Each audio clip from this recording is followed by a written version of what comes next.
తెలంగాణ భవన్లో బీఆర్ఎస్ నాయకుల press meet. సలహాలు సూచనలు ఇవ్వడం జరిగింది. అసెంబ్లీలో కూడా బిల్లు పాస్ అయ్యేటప్పుడు పూర్తి స్థాయిలో మద్దతు తెలపడం కూడా జరిగింది. మరి అక్కడ వరకు బాగుంది.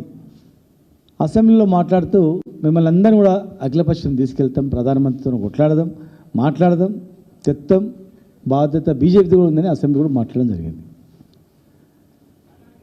6 నెలల్లో చేస్తామన్నారు, 20 నెలలు అయింది.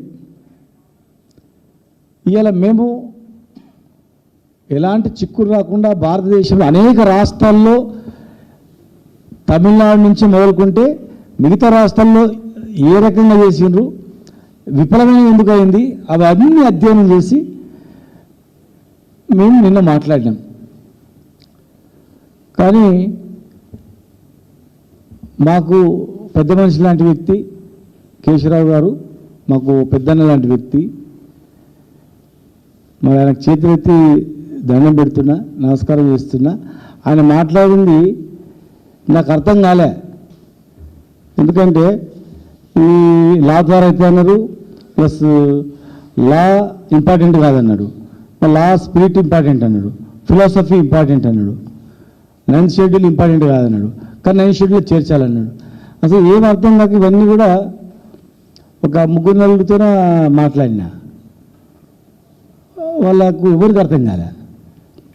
సెంట్రల్ యూనివర్సిటీలో కూడా అడిగిన, జర ఎక్కువ చదువుకుంటారు కదని వాళ్ళు అడిగిన, వాళ్ళు కూడా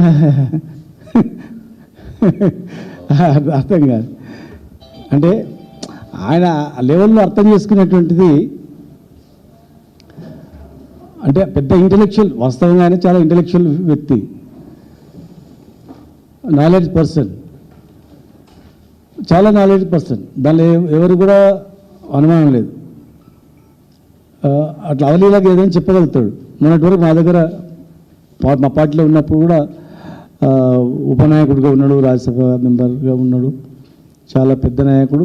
రేపు మా సార్ అంటుంటే ఎప్పుడైనా మనంగా పవర్ఫుల్ కేంద్రం మన చేతులకు, మనం చెప్పినట్టు ఏదైనా చేతులకు వచ్చినప్పుడు కేశవరావు గారు గవర్నరు లేకపోతే ఇంకా అవసరం అనుకుంటే మన అవకాశం వస్తే ఆ రకంగా వేయాలని అనే స్థాయిలో ఉన్న వ్యక్తి. మరి ఏం చేసి